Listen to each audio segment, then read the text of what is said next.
अस्सलाम वालेकुम, आप देख रहे हैं एक्सपोज और मैं हूं शिराज हसनात। आज हम बात करेंगे पंजाब में हेल्थ सेक्टर की और आपको बताएंगे कि गवर्नमेंट ऑफ पंजाब कितनी सीरियस है लोगों को तिब्बी सहूलियत फराहम करने के लिए।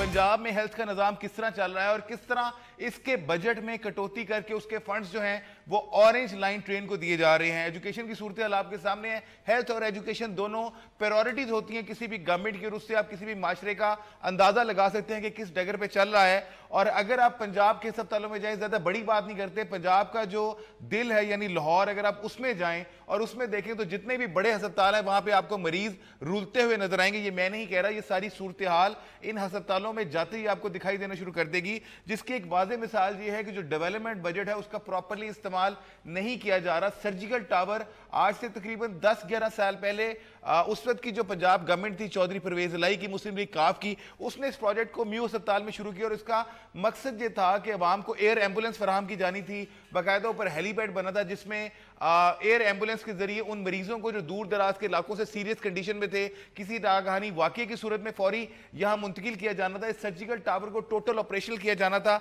400 से ज्यादा बेड्स इसमें लगने थे और इसने तकरीबन ना सिर्फ लाहौर बल्कि दूसरे जो करीबी अजला और दूर दराज के अजला हैं पंजाब के, उसको केटर करना था तिब्बी सहूलियात की फराहमी के हवाले से। मगर अनफॉर्चुनेटली सिंसेरिटी का आलम यह है कि आज 10-11 साल गुजर जाने के बावजूद जहां इसका तखमीना करोड़ों से बढ़ के अरबों में चला गया है, इसको आज तक मुकम्मल नहीं किया जा सका। कुछ जो इसके फैक्ट्स हैं मैं आपसे शेयर कर लूं कि अभी भी 10 वर्ष में ये मुकम्मल नहीं हो सका। 2.25 अरब रुपए के फंड्स दरकार है। 2006 में इसका आगाज हुआ था और इसके PC1 जो आमतौर पे एक प्रपोजल होता है किसी भी प्रोजेक्ट के लिए, उसमें बार बार नजरसानी की गई, बार बार उसको रिवाइज किया गया है। 1 अरब 7 करोड़ रुपए का ये प्रोजेक्ट था, 80 करोड़ इस पे खर्च हो चुके हैं।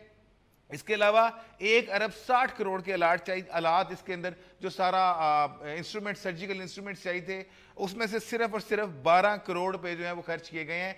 बाकी किसी किस्म के कोई फंड्स ना ही गवर्नमेंट के पास इस टावर के हवाले से हैं। तमाम सूरत पे बात करने के लिए मेरे साथ लाहौर स्टूडियो में मौजूद हैं हमारे हेल्थ रिपोर्टर सैफ चीमा। सैफ, मुझे ये बताइएगा कि जो सर्जिकल टावर है, वजूहात क्या गवर्नमेंट बताती है, क्यों इसको कंप्लीट नहीं कर पा रही है? जी शिराज, बहुत शुक्रिया। पहली चीज तो ये कि जो मनसूबा था ये 2004 के अंदर स्टार्ट हुआ था और 2012 तक इसे PC1 के तहत जो है कंप्लीट होना था, लेकिन बदकिस्मती से जो PC1 है वो 2 दफा रिवाइज हुआ है। अभी तक जो सरकार के अपने आदादोशुमार हैं उसके मुताबिक इसके ऊपर जो है 780 मिलियन रुपए लग चुके हैं और अभी सिर्फ इसका इंफ्रास्ट्रक्चर है वो भी पूरी तरह कंप्लीट नहीं हुआ। इसका सबसे बड़ा फायदा ये होना था और इसका नुकसान जो गवर्नमेंट की तरफ से जो तवज्जो नहीं दी जा रही, उसकी शायद बुनियादी वजह यह है कि यह मनसूबा चौधरी परवेज इलाही का शुरू किया हुआ था, जो कि जो नून लीग है, हुकूमत है, इनको शायद किसी सूरत नहीं बाता। और पंजाब के अंदर बहुत सारे मनसूबे ऐसे हैं जिनको या तो बंद कर दिया गया है या बदकिस्मती से उनके अंदर इस हद तक तब्दीलियां कर दी गई हैं कि ना तो वो आवाम के फायदे का रहे और ना ही जो है उसका किसी तरीके से जो साबका गवर्नमेंट है उसको फायदा दिया जा सके। पहली चीज ये कि सर्जिकल टावर की वजह से फायदा क्या होना था। म्यो हॉस्पिटल जो है इस वक्त जो है पाकिस्तान का सबसे बड़ा हॉस्पिटल है, जो तकरीबन जो पंजाब और अपर पंजाब है उसको सबसे ज्यादा जो है वो वहां पे मरीज वहां से आते हैं। उसके बाद और उसकी बिल्डिंग इंतहाई खस्ता, जो शायद अंग्रेज दौर में बनी हुई थी, जिसके अंदर अभी तक किसी किस्म की कोई तब्दीली नहीं की गई कि उसको नए तरीके से मॉडिफाई किया जाए, उसके अंदर सहूलतें दी जाएं। उसी तरह से दीवारें, खंडरात जो हैं वो बने हुए हैं। इस सर्जिकल टावर की वजह से सबसे बुनियादी जो चीज थी इसके अंदर जो फायदा होना था वो ये था कि 16 नए ऑपरेशन थिएटर जो थे वो यहाँ पर बनने थे। उसके अलावा अस्पताल के अंदर तकरीबन 380 बेड का जो है वो इजाफा होना था, ताकि जो दूर दराज से मरीज आते हैं जिनको अमूमन जो है ऑपरेशन के लिए डेट्स दे दी जाती हैं और बार बार जो है उन्हें बुलाया जाता है, तो शायद वो सिलसिला किसी हेलीपैड भी बनना था और एक एयर एम्बुलेंस भी स्टार्ट की जानी थी जो पाकिस्तान में अपनी नवीयत की वाहिद पहली सर्विस होनी थी। मगर ये सारे प्रोजेक्ट्स पोस्टपोन हो गए। गवर्नमेंट के पास इन हेल्थ प्रोजेक्ट्स की प्रायोरिटी नहीं है, इसके लिए फंडिंग नहीं है। वजूहात क्या है, गवर्नमेंट क्यों बार बार इस पर नजरसानी कर रही, कहती क्या है? शिराज, उसकी एक बुनियादी वजह यह है कि इसका इंफ्रास्ट्रक्चर बन गया और अब कोई ऐसी पोर्शन नहीं रहता कि जहां पे जो है इत्तफाक फाउंड्री का सरिया जो है वो डाला जा सके। इसकी बुनियादी वजह जो इंतजामिया है वो भी यही कहती है कि ना तो उन्हें फंड्स की एलोकेशन होती है, ना उन्हें प्रॉपर तौर पर इसका पैसा दिया जाता है कि वो इसके ऊपर काम करें। आप खुद सोचो कि एक 8 मंजिला बिल्डिंग जिसके अंदर मतलब ऑपरेशन थिएटर्स बनने थे, वार्ड्स बनने थे, वहां पर इस वक्त भी जो है तकरीबन 7 से 8 मजदूर जो हैं वो काम कर रहे हैं। पंजाब गवर्नमेंट की जानिब से जो इस दफा 2016-17 का बजट पेश किया गया है, बदकिस्मती ये है कि इसके अंदर भी प्रॉपर तौर पर जो है फंड्स की एलोकेशन नहीं की गई। अगर हम ओवरऑल सूरत हाल पे जाते हैं हेल्थ की, अगर सिर्फ हम बात करते हैं कार्डिक हॉस्पिटल्स की या कार्डिक इमरजेंसीज की, तो अनफॉर्चुनेटली जो डाटा मेरे पास है वो तो बहुत खौफनाक है, जिसमें वाज़े तौर पे ये मेंशन है कि जितने भी लाहौर के 4 बड़े अस्पतालों समेत जो 7 अस्पताल हैं वहाँ दिल के मरीजों के लिए इमरजेंसी नहीं, और म्यू हॉस्पिटल जहाँ पे बाकायदा तौर पे कार्डिक इमरजेंसी का एक पूरा शोबा था, उसके 5 सीनियर डॉक्टर्स की सीट खाली है। यानी यहाँ पे अगर पेशेंट आता है तो शायद उसको इनिशियल एड भी ना दी जा सके और उसे यही कहा जा सके या PIC जाएं। तो PIC जो पंजाब इंस्टीट्यूट ऑफ कार्डियोलॉजी है वो तो साल की डेट्स दे रहा है ऑपरेशन के लिए, और दिल का जो एक बढ़ता हुआ मर्ज है उसके लिए पंजाब के हॉस्पिटल से इसकी इमरजेंसी को खत्म किया जा रहा है। जी शिराज, इसकी एक चीज़ यहाँ पे सबसे हैरान कुन बात ये होगी कि इस वक्त जो सिटिंग MS है Mayo hospital, doctor Amjad Shahzad, इनको खुद जो है हार्ट अटैक हुआ और अपने ही हॉस्पिटल के अंदर उनका ट्रीटमेंट नहीं हो सका और उन्हें फौरी तौर पे PIC मुंतकिल कर दिया गया। एक तो बुनियादी वजह ये है। दूसरी वजह ये है, जब इस हवाले से हमारी मुख्तलिफ जो महकमा सेहत के डॉक्टर्स और इस तरह पैरामेडिक्स हैं उनसे जब बात हुई आवाम से, उनका यही कहना है कि जब इस मुल्क के हुक्मरान खुद अपने दिल के इलाज के लिए बाहर जाएंगे तो किस सूरत वो यहाँ पे जो है सहूलियात फ्राहम करेंगे। और PIC के अंदर जो लंबी लंबी डेट्स और साल की डेट्स दी जाती हैं उसकी एक बुनियादी वजह यह है कि वहाँ पर उन्होंने जो पेइंग सिस्टम स्टार्ट कर दिया हुआ है। बदकिस्मती ये है कि पब्लिक सेक्टर हॉस्पिटल के अंदर आप पैसे दे के, आज अगर आपका पेशेंट है आप पैसे दें, सुबह उसका ऑपरेट हो जाएगा, लेकिन गरीब को कम अज कम 1.5 से 2 साल पहले की डेट नहीं मिलेगी। बहुत बहुत शुक्रिया सैफुल्लाह चीमा। एक ब्रेक नाज़रीन यहाँ पे लेंगे, ब्रेक के बाद ऑपोजिशन लीडर पंजाब महमूद रशीद हमें लाहौर से ज्वाइन करेंगे, और जो मशीर सेहत हैं पंजाब के सलमान रफीक वो भी हमें ज्वाइन करेंगे, YDA से भी जानेंगे, और अस्पतालों में जो पेशेंट की सूरत हाल है वो भी आपको दिखाएंगे। हमारे साथ रहिएगा, मिलते हैं इस वक्त के बाद। Welcome back after the break. नाज़रीन, ब्रेक पे जाने से पहले पंजाब में हेल्थ की सूरत हाल पे हम बात कर रहे थे। सर्जिकल टावर एक मेन मनसूबा है, उसको क्यों नहीं शुरू किया गया, और इस हवाले से सलमान रफीक साहब ने हमें ज्वाइन किया, हम उनका शुक्रिया अदा करते हैं। लाहौर स्टूडियो से महमूद रशीद साहब, अपोजिशन लीडर पंजाब, हमारे साथ हैं। सलमान साहब इजाजत दें तो मैं महमूद रशीद साहब से शुरू करना चाह रहा हूँ, क्योंकि जरा ऑपोजिशन से उनका पॉइंट ऑफ व्यू ले लें। मियां साहब, ये बताइएगा कि जो हेल्थ की इस वक्त ओवरऑल बजट में एलोकेशन की गई है, जो सूरत हाल है, जो पेंडिंग प्रोजेक्ट्स हैं खासतौर पर हेल्थ के, वो नहीं, और जिस तरह सैफ ने कहा कि आम तासुर लोगों में यही आ रहा है कि जनाब जब वज़ीर आज़म अपने दिल के इलाज के लिए बाहर जाएंगे तो जो पंजाब में और लाहौर में खासतौर पे दिल की इमरजेंसीज बंद हुई है, वहाँ पे उसका कोई परेशानी हाल नहीं है, सारा बर्डन PIC पे आ रहा है, तो फिर आम आदमी का किस तरह यहाँ पे इलाज होगा? मियां महमूद साहब। देखिए, मैं ये समझता हूँ सबसे ज़रूरी बात तो ये है कि हेल्थ इतना अहम शोबा है, लेकिन ये बगैर मिनिस्टर के चल रहा है। ठीक, ये ख्वाजा सलमान रफीक साहब बड़े मेहनती हैं, भाग दौड़ भी करते हैं, लेकिन क्यों ये चीफ मिनिस्टर इनको पोर्टफोलियो बाकायदा अलॉट नहीं करते और इन्हें जिम्मेदारी क्यों नहीं सौंपते? ये किसी जगह नहीं होता कि इतना अहम शोबा चीफ मिनिस्टर के पास अगर 10 पोर्टफोलियोज हैं वो उन सीटों के साथ इंसाफ नहीं कर सकते।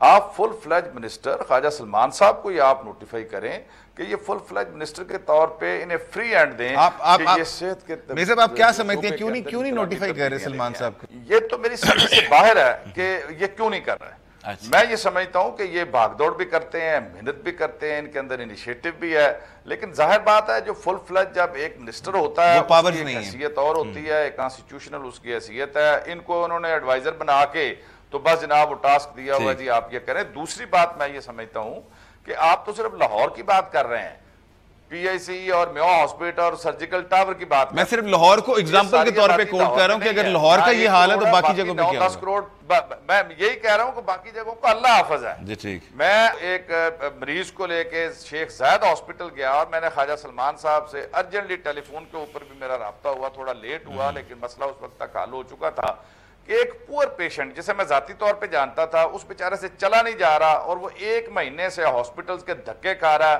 कभी जनरल हॉस्पिटल, कभी जिना हॉस्पिटल, कभी ज्यादा हॉस्पिटल। मैंने 2 दिन पहले टेलीफोन किया वहां के जो एडमिनिस्ट्रेटर थे और उन्हें कहा, उन्हें रिक्वेस्ट की, वो मरीज वहां गया, उन्हें भी जवाब दे दिया और 1.5 माह की डेट दे दी कि तुम आओगे 1.5 माह बाद। 1.5 माह तक शायद वो दुनिया से रुखसत हो चुका होता। आज सुबह मैं खुद गया हूं तो मुझे कहने लगे जी ये तो अब ये क्यों लगी हुई है, ये क्यों हम नहीं तोड़ सकते। मैंने कहा जी ये 30,000 रुपया अगर ये अभी दे दे ये बंदा तो सुबह ये ऑपरेट हो जाएगा। ठीक है। और मैंने वहां बैठ के वो सारी बात बताई। उसके दिन उन्होंने उसी वक्त वो डॉक्टर को बुलाया, कहा जी सुबह इसको ऑपरेट कर दे। जहां ये हालात हों, हर बंदा MPA या अपोजिशन लीडर हर मरीज के साथ हॉस्पिटल में नहीं जा सकता। फिर यहाँ पे आप सर्जिकल टावर की बात कर रहे हैं, मियां मीर हॉस्पिटल खाली पड़ा है, डेंटल हॉस्पिटल मोलन वहां नहर के ऊपर अरबों रुपया की बिल्डिंग बनी हुई है, पिछले 7 सालों से वो मुंह चढ़ा रही है। PIC वजीराबाद में कुछ पार्शली इन्होंने अब शुरू किया है। और ये जो सर्जिकल टावर है ये इतना इंपॉर्टेंट है, 400 बेड यहाँ पर लगने हैं, 400 बेड का ये एक ब्लॉक है पूरा।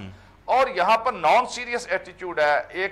मैं 3 माह पहले यहाँ का विजिट किया और अंदर जाके देखा वही 5-6 मरीज, वो मजदूर लगे हुए हैं, मिस्त्री, वो कोई प्लस्तर चलें जरा ख्वाजा सलमान साहब से भी, लेकिन असल चीज वहां पर इक्विपमेंट आए, मशीनरी आए, वो यहाँ पर नहीं आ रही। ठीक है ख्वाजा सलमान साहब, ये बताइएगा कि जो सबसे पहला एक मेजर एलिगेशन तो नहीं कहूंगा, लेकिन लोगों का जो इतराज है वो ये आता है, वो लोग कहते हैं कि जब वज़ीर-ए-आज़म पाकिस्तान खुद अपने दिल के इलाज के लिए बैरून मुल्क जाएंगे तो ऑब्वियसली पाकिस्तान के अस्पतालों का तो अल्लाह ही हाफिज होगा। फिर ख्वाजा साहब, मैं थोड़ा सा आपको, एक तो मेरी रिक्वेस्ट होगी, जो पाकिस्तान के जितने भी अस्पताल हैं वो पंजाब के किसी भी और सूबे के हैं, हम उनके बारे में ये इसलिए ना कहें कि ये तमाम अस्पताल है किसी भी सूबे का, पंजाब हो कोई भी सूबा हो, जहाँ के डॉक्टर्स जो हैं वो इन ज़्यादा मरीजों की खिदमत भी करते हैं, ऑपरेशन भी होते हैं और लाखों की तादाद में रोज लोग इन अस्पतालों में आते हैं। हाँ, इस पर यह गुफ्तगू जरूर हो सकती है, इनका इम्प्रूव कैसे करना है, इनका स्टैंडर्ड कैसे बेहतर करना है, और मरीज का जो लोड है उसको बेयर कैसे करना है, तो हमें इस पे थोड़ी डिस्कशन करनी चाहिए। हम बिल्कुल चाहते हैं कि इसका कोई सोल्यूशन निकले और लोगों की और मरीजों की बेनिफिशियरी के लिए, लेकिन मेरा सवाल ये है कि जब सर्जिकल टावर जैसे मंसूबे 10-10, 11-11 साल पेंडिंग रहेंगे सर जी, प्लीज। मैं सर सारी तरफ आ रहा हूँ जी। एक पहली बात जो है मेरे एडवाइजर की है, वजीर की, मियां साहब मेरे मेहमान है, मेरे भाई हैं, और देखिए एडवाइजर और वजीर में सिर्फ एक फिक्र मैं कहूँगा फर्क है कि असेंबली बिजनेस जो है वो पार्लियामेंट्री सेक्रेटरी करता है और एज एडवाइजर के हेल्थ का पोर्टफोलियो मेरे पास है और मैं पिछले 4 साल से कैबिनेट का मेंबर हूँ।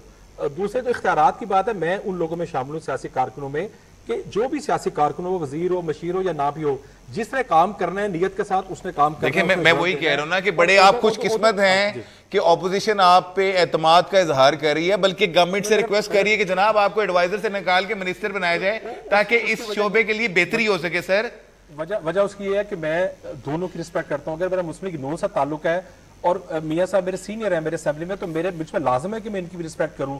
तो एक तो पाकिस्तान का जो सियासी कल्चर है उसमें रिस्पेक्ट और अदब करना बढ़ेगा, इंतहाई जरूरी है। अब दूसरी बात पे आते हैं, PIC पे भी आपके रिपोर्टर बात कर रहे थे, वहां बिल्कुल मुश्किलात रही है। जहां तक हम PIC की बात करते हैं तो पाकिस्तान का वो वाहिद अदारा है जो 2000 बाईपास फ्री करता है। जो उन्होंने प्राइवेट पेशेंट की बात की उसकी रेशो 5 से 7% है, और वो भी इसलिए कि वहां पे सर्जन्स काम कर रहे हैं, उनको 10 या 15 लाख रुपया तनख्वाह देना फौरन में मुमकिन नहीं है, तो वो वहां से कुछ ना कुछ वहां से अपना फाइनेंशियल पूरा करते हैं, बाकी वो 95% जो काम कर रहे हैं मरीजों का वो फ्री की बुनियाद। लेकिन सर इसकी तो जगह जगह पे ये मिसालें हैं, क्योंकि PIC की आप बात कर रहे हैं कि जी साल बाद आए, 1.5 साल बाद आए, लाइन लगी हुई है लोगों की जिनको 1.5, 2-2 साल के लिए माइनर ऑपरेशंस का टाइम दिया जा रहा है PIC में। देखिए सर, एक ज़हन में रखिएगा, पूरी दुनिया में और आप किसी भी इंटरनेशनल हेल्थ एक्सपर्ट से जब बात करेंगे ना, हर ऑपरेशन का डेट होती है, जो बहुत सीरियस और क्रॉनिक होते हैं उनका फौरी किया जाता है, कुछ को मेडिसिन पर रखा जाता है। जहां तक PIC का ताल्लुक है, उसकी कैपेसिटी बढ़ाने के लिए हमने इकदाम प्रैक्टिकल किए हैं। इमरजेंसी आप देख लें 100 बेड की, ये पाकिस्तान की सबसे बड़ी इमरजेंसी बन रही है। उसको वो ईद के फौरन बाद हम उसका इफ्तिताह कर रहे हैं, तो जो इमरजेंसी का इशू है वो एड्रेस हो जाएगा। ज़ाहिर है उसको बनते हैं, उसकी प्लानिंग करते हैं, उसका आर्किटेक्चर। तो सर जो आप PIC में 100 बेड में की पाकिस्तान की सब, अच्छा चलो इस तरह करते हैं, मुझे एक ब्रेक यहां पे लेने दें, मैं ब्रेक के बाद वापस आके गुफ्तगू का सिलसिला आपसे शुरू करता हूं। और जो PIC की 100 बेड की इमरजेंसी आप कह रहे हैं, उसके अगेंस्ट में जो तैयार सर्जिकल टावर है, जो 400 बेड का हॉस्पिटल बनेगा, उसके ऊपर हम क्यों नहीं सर, मैं ब्रेक के बाद, मैं सलमान साहब ब्रेक के बाद वापस आपके पास आता हूं। नाज़रीन ब्रेक लेते हैं और ब्रेक के बाद गुफ्तगू के सिलसिले को दोबारा यहीं से शुरू करेंगे, हमारे साथ रहिएगा।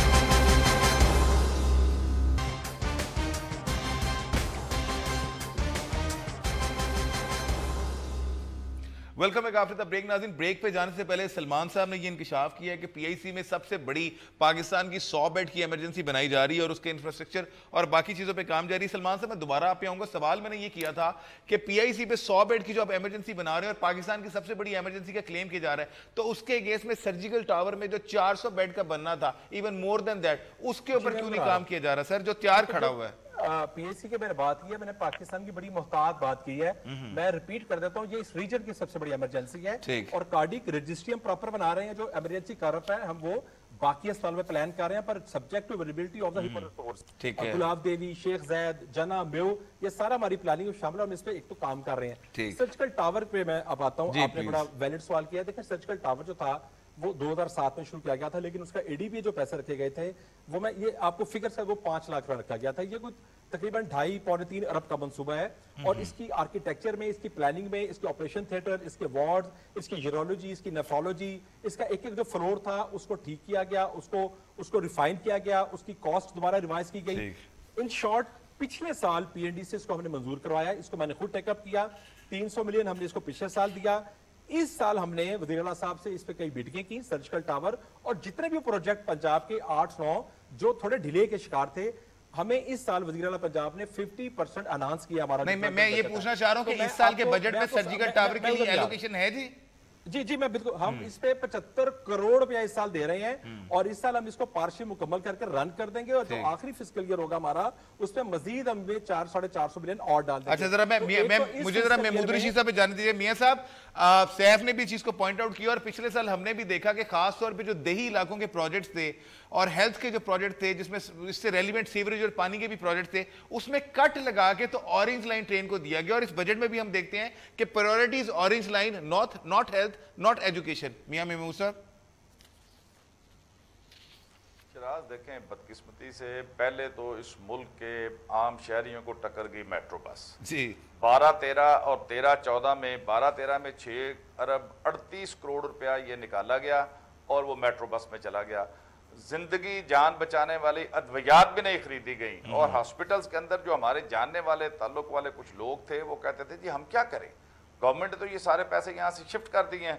उसके बाद 13-14 में ये 4 अरब 81 करोड़ रुपया जो है ये इन्होंने वहां मेट्रो की नजर हो गया और रीअप्रोप्रिएशन के नाम पे ये अरबों रुपया हेल्थ सेक्टर से निकल के ये मेट्रो पे चला गया। मेट्रो से जान छूटी है तो अब हमें ऑरेंज ट्रेन ने आ टकरा है, यानी ऑरेंज ट्रेन के ऊपर भी 10 अरब से जायद रकम मुख्तलिफ उसमें हेड्स हैं, सिर्फ हेल्थ नहीं है। उसमें ग्रेवयार्ड का 1 अरब रुपया जो था, आज पूरे लाहौर के अंदर जो है ना इतनी ज्यादा चीखो पुकार है कि मुर्दे को दफन करने के लिए यहाँ 50-50 हजार रुपया ग्रेवयार्ड्स के अंदर देना पड़ता है और यहाँ जगह नहीं मिलती। रोजाना हमें दूसरे दिन कोई ना कोई इस तरह की मुसीबत का सामना करना पड़ता है। वो 1 अरब रुपया भी इधर शिफ्ट हो गया। मैं ये समझता हूँ कि जो रकम रखी गई है, अगर उस रकम को दयानतदारी से डेवलपमेंट का जो बजट है उसको खर्च कर दें तो उससे कुछ बेहतरी आएगी। लेकिन डेवलपमेंट बजट तो लैप्स हो रहा है ना जी, अभी एजुकेशन का भी लैप हुआ है। 4 माह या 6 माह के बाद जो है ये उसमें कट लगा दें तो ये तो फिर बदकिस्मती है, ये वही होगा, ये आई वाश है, ये दिखाने के लिए बजट में रख देते हैं और बाद में सप्लीमेंट में रीअप्रोप्रिएशन के नाम से वो फंड्स इधर उधर हो जाते हैं। ठीक है, अच्छा मैं ख्वाजा साहब जरा दोबारा आपकी तरफ आता हूं। अगर हम पिछले साल को जनरल रिव्यू करें, जो मेजर आपको टास्क मिले थे या मेजर जो चैलेंजेस आपको फेस करने पड़े थे, उनमें जो बिल्कुल मुफ्त तिब्बी सहूलियात का आवाम से वादा था जो आपके मैनिफेस्टो में भी था, वो बिल्कुल नहीं हो सका। बड़ी लोगों की ये कंप्लेंट रही। इसके साथ साथ देखें ना, खनाक ने 34 के करीब बच्चों की हलाकतों का इशू उठा, वेंटिलेटर ना होने से कुछ 17 बच्चे मरे। फिर एक और इशू ब्लड ट्रांसफर का था कि जो प्रोसेस है उसके अंदर ये कहा जा रहा था कि शायद एड्स या हेपेटाइटिस वाला ब्लड जो है वो मुख्तलिफ बच्चों में ट्रांसफर हो गया।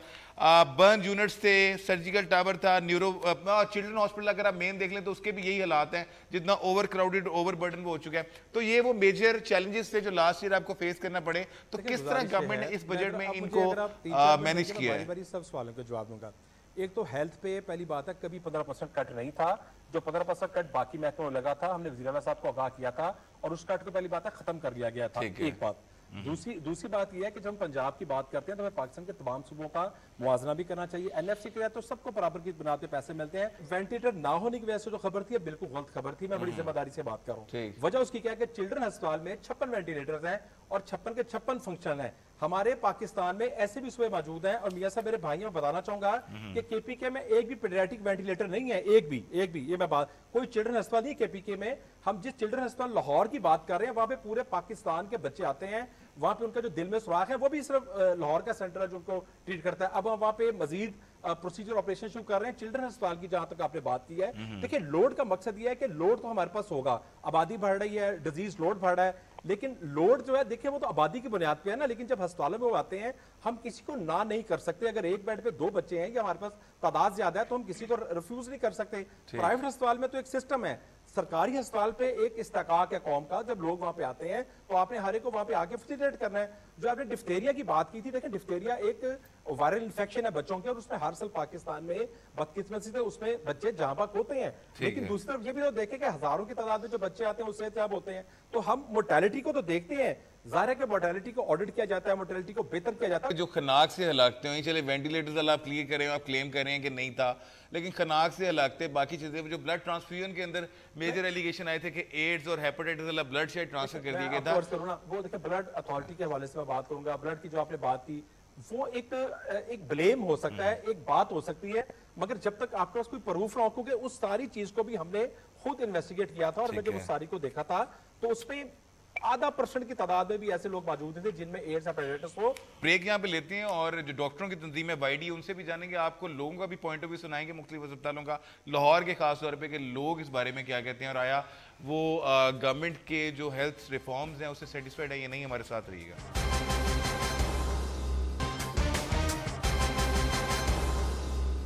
Welcome back after the break. नाज़रीन, ब्रेक पे जाने से पहले ख्वाजा सलमान रफीक साहब बता रहे थे कि गवर्नमेंट ऑफ पंजाब क्या क्या रिफॉर्म्स कर रही है। 12 लोग उम्मीद करते हैं कि जो क्लेम वो कर रहे हैं वो इस साल इंप्लीमेंट भी हो ना, आगे जिस तरह पिछले साल हमने कुछ देखा था कि गवर्नमेंट को हेल्थ रिफॉर्म में खास तौर पे काफ़ी चैलेंजेस का सामना रहा था, जो मैंने आपसे डिस्कस भी किए। लोग इस बारे में क्या कहते हैं कि वाकई गवर्नमेंट ऑफ पंजाब जो स्टेप्स ले रही है वो इससे मुतमईन है। लाहौर के मुख्तलिफ अस्पतालों में हमने कुछ लोगों से बात की, आइए आपको सुनाते हैं कि वो क्या कहते हैं पंजाब में हेल्थ के हवाले से। पेशेंट के लाहिकीन हैं, उनके बैठने के लिए कोई प्रॉपर जगह नहीं है, कोई इंतज़ाम नहीं है। गर्मी में अगर यहाँ पे बारिश आ जाए तो ये देखें ना, दूर दूर से लोग आए हैं, ये कहाँ पे जाएंगे। जे सर्जरी गुजरण वाले होने लग जाए सानू बड़ा फायदा है, फिर तो अस उत्थे होंदी नहीं है सर्जरी, इत्थे होंदी है, इस वास्ते इत्थे आया। महीना हो गया पिया इत्थे। चिल्ड्रन वाले ने सानू 2 साल तक डेट दी, कहन के नहीं मतलब इतने दाखिला नहीं हो सकता जिन देर तक तुहाडे बच्चे को तकलीफ मेन ज़्यादा तकलीफ नहीं होएगी, लेकिन सानू खुद ते परेशानी सी ना। साडा मरीज़ तकरीबन अज 15 दिन हो गए ने बच्चा वार्ड दे विच। जिस दिन असीं एमरजेंसी च आए सां, इह साइड जिहड़ी एमरजेंसी वाली इत्थे असीं आए सां, उदन इन्हां कहा कि असीं तुहाडा ऑपरेशन कर दिंदे आ, हुण ही कर दिंदे आ। ਉਹਦੇ वास्ते 6000 रुपया मंगया ਇਹਨਾਂ ने बच्ची दी लत्त दे विच प्लेटा पाउण वास्ते। हमारी अपील है कि सरगोदा में न्यूरो सर्जन भी नहीं है, काम नहीं कर रहे। यहाँ से जाते हैं वहाँ जाके प्राइवेट बैठ जाते हैं, सरगोदा सिविल में नहीं होता। तो अगर ये काम उधर हो तो इधर हमें क्यों आना पड़े। ऐसे काफ़ी मरीज़ हैं जिनकी रास्ते में डेथ हो जाती है। इधर फोटो वास्ते पईदा, इधरों ठुड्डे खाने दूसरे पासे जाने हैं जी। यह जलालत है, 2-3 महीने हो गए ने इत्थे। हालत बेहतर होंदी नहीं, जो होने लगती है फिर गिर गया, कदे वो बैठ सैल जी उधर जाइए वो 2 दिन जी मशीन खराब है।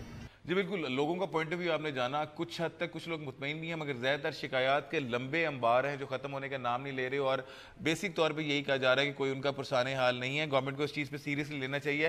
यंग डॉक्टर एसोसिएशन जो एक नुमाइंदा तंजीम है डॉक्टर की, उसके जो रहनुमा डॉक्टर अदनान गोंदल, उन्होंने हमें ज्वाइन किया है फ़ोन लाइन पर। बहुत शुक्रिया अदनान हमें ज्वाइन करने के लिए।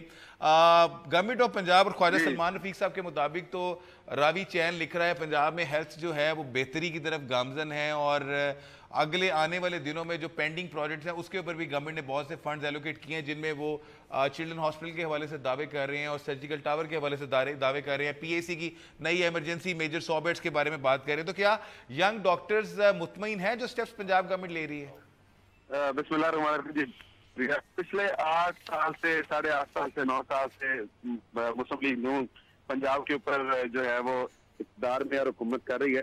अब जब भी बजट आता है नए वादे किए जाते हैं, नए दावे किए जाते हैं, ये प्रोजेक्ट कंप्लीट कर लेंगे, इतना फोकस कर दिया। ये सिर्फ कागजों की हद तक होता है, सिर्फ कागजी कार्रवाई होती है, लेकिन प्रैक्टिकली आपके सामने आपने जिस तरह भी पहले फरमाया कि लोग मुतमईन नहीं है। लोग क्या इस वक्त हेल्थ सिस्टम से मुतमईन नहीं है। अगर आप अस्पतालों का एक विजिट करें, अगर आप जिना हॉस्पिटल की आप एग्जाम्पल देते हैं, इस गर्मी के आलम में वहाँ पे एसी सिस्टम काम नहीं कर रहा, एयर कंडीशनर बिल्कुल आउट ऑफ ऑर्डर है, कोई एसी काम नहीं कर रहा। मरीज एक बीमारी के साथ आता है तो वो 4 बीमारियां और डिहाइड्रेशन से वहाँ पे मर जाते हैं। स्कीमिक हार्ट डिजीज के मरीज आते हैं, इस तरह की और बहुत सारी मरीज आते हैं, तो वो स्कीमिक वो डिहाइड्रेशन से मरे क्योंकि इतनी ज्यादा गर्मी है।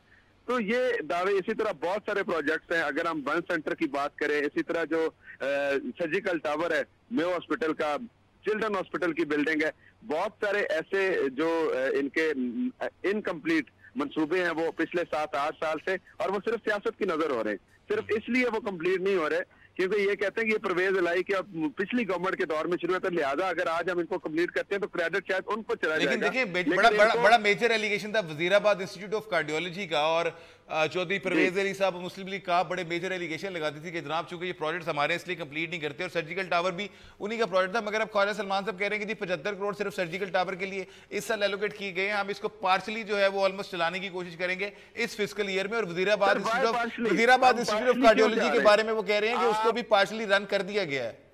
सर बात यह है कि हम पार्शली क्यों चीजों पे जाते हैं, हम क्यों नहीं कंप्लीटली चीजों के। आज आप 165 अरब रुपए ट्रेन तो शुरू कर सकते हैं। मैं ये नहीं कह रहा कि ऐसे मंसूबे नहीं करने चाहिए, लेकिन हमारी तरजीहात क्या है? हेल्थ और एजुकेशन दो बेसिक चीजें हैं जिनकी सबसे पहले अवाम को भी जरूरत है। और सेहत नहीं है तो ये अवाम नहीं है, ये लोग नहीं है। अगर सेहतमंद लोग नहीं है तो आगे आपसे से जब तक आप प्रायोरिटाइज नहीं करेंगे चीजों को, तब तक चीजें कैसे बेहतर होंगी? भाई मरीज, डॉक्टर साहब मरीज तो डॉक्टर से भी खुश नहीं है। वो तो ये कहते हैं जनाब, जिस तरह पीआईसी में ख्वाजा साहब ने भी इसको एडमिट किया और फैक्ट्स भी ये हैं कि अगर आप प्राइवेटाइज कराते हैं तो डॉक्टर को कमीशन मिलता है, और भी अस्पतालों में ये प्रैक्टिस हो रही है। तो डॉक्टर क्यों सरकारी मरीजों के इलाज की तरफ जाएंगे? मरीज भी तो इस पे चीखे मार रहा है। देखें, वाईडीए पंजाब ने प्राइवेटाइजेशन को, इसको जब जब इन्होंने इसका नाम लिया या नारा लगाया, वाईडीए पंजाब ने इसकी मजम्मत की है, बल्कि इसके खिलाफ सरापा एहतजाज खड़ी है। हमने आज, अगर आप आज से 4-5 माह पीछे जाएं तो वाईडीए पंजाब ने एक भरपूर तहरीक चलाई थी प्राइवेटाइजेशन। हम तो प्राइवेटाइजेशन के खिलाफ हैं। आप कह रहे हैं डॉक्टर्स को कमीशन नहीं मिलना चाहिए सरकारी अस्पतालों में? बिल्कुल, हम कहते हैं कि सहूलियात आप दें और चीजें बेहतर करें, सिस्टम को बेहतर करें, और डॉक्टर को बजाय कमीशन के आप उसका इंसेंटिव इतना दे दें या पैकेज दे ताकि इस मुल्क में रहने को तैयार। आज क्या हो रहा है? हमारा ब्रेन ड्रेन हो रहा है, यहाँ से लोग बाहर जा रहे हैं, कोई यहाँ पे डॉक्टर टिकने को तैयार नहीं है, ना यहाँ पे प्रॉपर सर्विस स्ट्रक्चर है, ना सैलरी पैकेज है, हर बंदा यहाँ पे छोड़ के जा रहा है। तो जब तक आप डॉक्टर्स के लिए कंफर्टेबल हालात नहीं बनाएंगे, मरीज के लिए हालात नहीं बेहतर बनाएंगे, तो चीजें कैसे बेहतर होंगी? ठीक, बहुत बहुत शुक्रिया डॉक्टर अदनान गोंदा साहब। मियां साहब, मैं आपकी तरफ कंक्लूडिंग रिमार्क्स पे आऊंगा। ऐसी भी मिसालें देखने में आई कि फेक लेडी डॉक्टर जो है वो सर्विस अस्पताल में काम करती रही और उसको कोई किसी ने पूछा नहीं। डॉक्टर्स भी खुश नहीं है। वाईडीए तो आज भी एलिगेशन लगा रही है, बल्कि उन्होंने ये चीज भी पॉइंट आउट कर दी कि जनाह अस्पताल जो किस जमाने में बड़ा state of the art hospital होता था, उसमें एसी प्लांट तक नहीं चल रहे, जिसकी वजह से डिहाइड्रेशन से मरीज मर रहे हैं। शेख जायद अस्पताल अमेंडमेंट के बाद, कॉन्स्टिट्यूशनल अमेंडमेंट के बाद प्रोविंशियल गवर्नमेंट से, फेडरल गवर्नमेंट से लेके प्रोविंशियल गवर्नमेंट के हैंड ओवर कर दी गया। उसकी सूरत हाल सबके सामने है कि वो state of the art hospital में आज लोग जाने को तैयार नहीं है। लेकिन अगर हम ख्वाजा सलमान साहब पे हैं तो वो तो ये कहते हैं कि जनाब हमारे जो प्रोजेक्ट्स हैं वो हेल्थ को compare to the other provinces Punjab में बहुत बेहतरी की तरफ जा रहे हैं। मियां महमूद साहब, कंक्लूडिंग रिमार्क्स। ख्वाजा सलमान साहब को तो यही कहना चाहिए जो वो कह रहे हैं, लेकिन प्रैक्टिकली ऑन ग्राउंड जो हकायक है उनको जुटलाया नहीं जा सकता।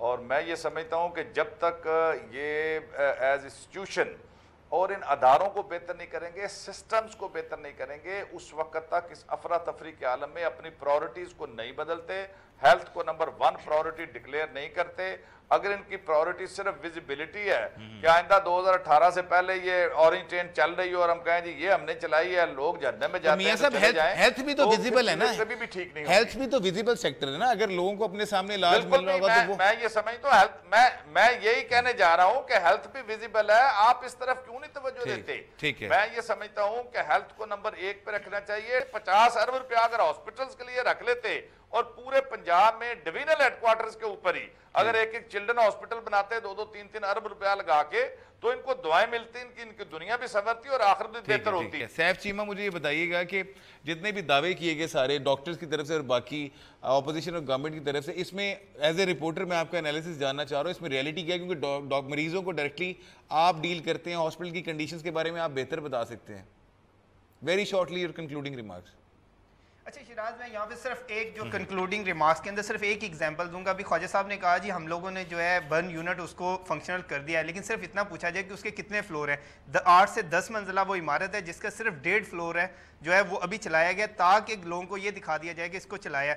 यहाँ पे सिर्फ एक छोटी सी जो है बिटर रियलिटी वो मैं सामने लाऊंगा कि पंजाब की 10 करोड़ की आबादी है, जिसके लिए बर्न के जो केसेस हैं उनके लिए सिर्फ 15 बेड जो हैं वो मुख्तस हैं, जिनमें 11 म्यों हॉस्पिटल में और 4 निश्तर हॉस्पिटल में। इसके अलावा किसी हॉस्पिटल के अंदर बर्न केसेस का एक भी बेड मुख्तस नहीं है। तो आप अंदाजा कर सकते हैं तकरीबन 80 लाख आबादी के लिए एक बेड जो है वो मुख्तस किया गया। इससे ही अंदाजा लगा सकते हैं कि पंजाब हुकूमत की प्रायोरिटीज क्या है, पंजाब हुकूमत सेहत के हवाले से आवाम को क्या देने जा रही है। अच्छा ठीक, ख्वाजा साहब आखिर में आपके पास आऊंगा, ये कुछ नए एलिगेशंस भी आए। सिर्फ मैं I will give time to you, मैंने खत्म करना है, लेकिन मेरी रिक्वेस्ट सिर्फ ये है कि प्रोजेक्ट्स को why you are running those projects partially, कि दिखाया जाए लोगों को कि जनाब देखिए हमने ये भी चला दिया, हमने ये भी चला दिया। देखिए दिखाने की बात नहीं होती, कोई भी पॉलिटिकल लोग, कोई भी गवर्नमेंट, उनसे ज्यादा कोई मुल्क के साथ मुखलिस नहीं होता। सॉरी टू से, सुबह से रात तक काम भी हम करते हैं, वॉलंटियरली करते हैं, बगैर तनख्वाह के करते हैं। और ये भी एक अजीबो गरीब बात होती है कि बंदा शुक्र है खुदा का कि मैं 4 साल से इस सिस्टम में काम कर रहा हूँ और मेरे सामने ये 15 बैठ कर कह रहे हैं जो मुल्तान का बर्न इंस्टीट्यूट है 80 बेड का, उसको ये काउंट क्यों नहीं करेंगे? जो अलाइड का 15 बेड से हमने 55 बेड किया, उसको ये नहीं काउंट करेंगे? और जो 90 बेड हमने जना में शुरू किया, उसको ये काउंट नहीं करेंगे? मैं हैरान हूं इस बात पे, अफसोस के साथ कि जो तनकीद है वो जरूर करें, मगर मेरे मुंह पे आप गलत बयानी कर रहे हैं। और अरबों रुपया जब गवर्नमेंट ऑफ पंजाब हेल्थ पे खर्च रही है, बर्न यूनिट्स की खर्च रही है, और बर्न को अगर हम डिफाइन करें तो फिर उसको डेफिनेशन। अच्छा सर, मुझे सिर्फ ये मुझे बोलने का मौका दें, बोलने का मौका दें। बर्न यूनिट पे कौन से पेशेंट आते हैं? वो पेशेंट आते हैं डीप बर्न होते हैं, एक खास ऐसे से ज्यादा बर्न होते हैं। जितने भी सर्जन है डिस्ट्रिक्ट या तहसील अस्पताल में या टीचिंग अस्पताल में, वो जो सुपरफिशियल बर्न के मरीज होते हैं उनका इलाज कर सकते हैं। खुदा का नाम है, अल्फाज से हमने खेले जा तरकीब है। अब मुझे हम तो उसको एडमिट करते हैं। अब मुझे सिर्फ ये बता दें, क्या हेल्थ गवर्नमेंट की प्रायोरिटी है या ट्रांसपोर्ट या दीगर चीजें? बुरा न मानिएगा, मेरे भाई हैं, मेरे काबिल इज्जत हैं, आपको पता है कि मैं हमेशा बड़ा सॉफ्ट, लेकिन ये सवाल मेरी समझ से बाहर है कि अगर हुकूमत नहीं है मुखलस तो फिर उसके अलावा मैं तो पूछ रहा हूँ, क्या हेल्थ गवर्नमेंट की मैंने तो एक सिंपल सा सवाल किया है, क्या हेल्थ गवर्नमेंट की प्रायोरिटी है?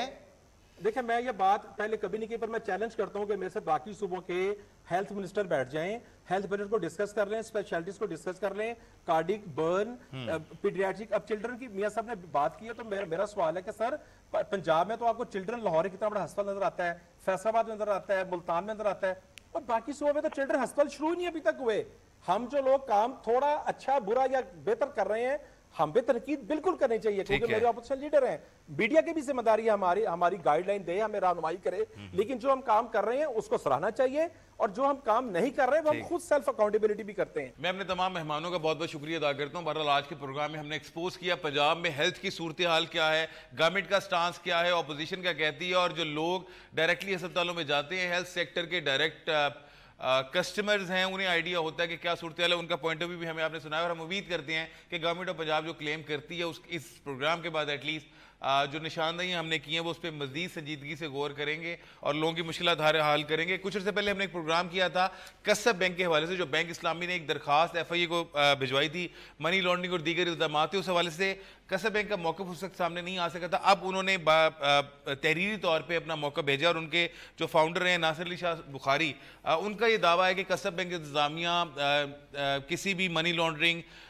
या किसी भी इस तरह के जो गैर कानूनी अनलॉफुल बिजनेस थे उसमें इन्वॉल्व नहीं रही है। बैंक बेहतर तरीके से चलता रहा है, तमाम उसकी ट्रांजैक्शन स्टेट बैंक के रिकॉर्ड में मौजूद है। स्टेट बैंक के रिकॉर्ड के मुताबिक और कानून के मुताबिक ट्रांजैक्शन होती रही। खासतौर पर उन्होंने हवाला दिया जो जर्मनी में पैसे बाहर भिजवाए गए ईरानी अकाउंट्स का था, तो उनका ये कहना है कि कोई मनी लॉन्ड्रिंग नहीं थी, अकाउंट होल्डर्स के पैसे थे, जिस तरह अकाउंट होल्डर ने चाहा, तमाम कावानीन को बालाए ताक नहीं रखा गया और कावानीन के मुताबिक जो है वो रकूम बाहर भिजवाई गई है। किसी UN कंपनी का अकाउंट वो डिनाई करते हैं कि नहीं, और उनका ये कहना है कि जो सारी डेफेमेशन कैंपेन उनके खिलाफ में चलाई जा रही है, लेकिन वो पाकिस्तान छोड़ के नहीं जाएंगे। उनके सारे एसेट्स पाकिस्तान में, कोई चीज़ पाकिस्तान से बाहर नहीं है। कुछ मुकदमात नैब के पास पेंडिंग है, कोर्टों में पेंडिंग है, वो उनको डिफेंड करेंगे। उनके जो उनकी फैमिली है उसका बिजनेस में एक बहुत बड़ा नाम है, तो किसी सूरत वो इसको छोड़ के नहीं जाएंगे। कुछ और चीज़ें चाइनीज़ कंपनी के हवाले से भी उनका यही कहना था कि जिन ममालिक में पैसा ट्रांसफर किया गया वो सब कुछ स्टेट बैंक के रिकॉर्ड में है, और इससे ना सिर्फ बैंक को बड़ा अच्छा प्रॉफिट मिला इस ट्रांजैक्शन से, बल्कि स्टेट बैंक को भी जो है वो फॉरेन करेंसी अकाउंट में पैसे वो ट्रांसफर किए गए हैं, और जो कसब बैंक कन्वर्ट हो गया था बैंक इस्लामी में वो प्रॉफिट में था। तमाम के तमाम मामला जो है बैंक इस्लामी के नॉलेज में थे, कोई ऐसा अनलॉफुल काम उन्होंने नहीं किया। ईरानी अकाउंट्स के हवाले से भी उनका यही कहना था कि जो फॉरेन करेंसी अकाउंट था कानून के मुताबिक था, और इसकी जितनी भी ट्रांजैक्शन हुई है वो पाकिस्तानी कवानीन के मुताबिक हुई है और स्टेट बैंक ऑफ पाकिस्तान के नॉलेज में थी। उनका यही कहना है कि बैंक जो था वो 4.62 मिलियन के प्रॉफिट में था। जो कुछ था वो सब कुछ बैंक इस्लामी के नॉलेज में, और इन तमाम मुकदमा और इन तमाम चीज़ों को फेस करेंगे जो इल्ज़ामात उन पर लगाए गए। बहरहाल मौक़िफ़ देना उनका राइट था, और हमने इसको ऑन एयर किया, अपने नाज़रीन को बताया। हमें अपने फीडबैक से आगे करते रहिएगा। हमारा फेसबुक और ट्विटर ID आपके सामने, देखते रहिए डॉन न्यूज़।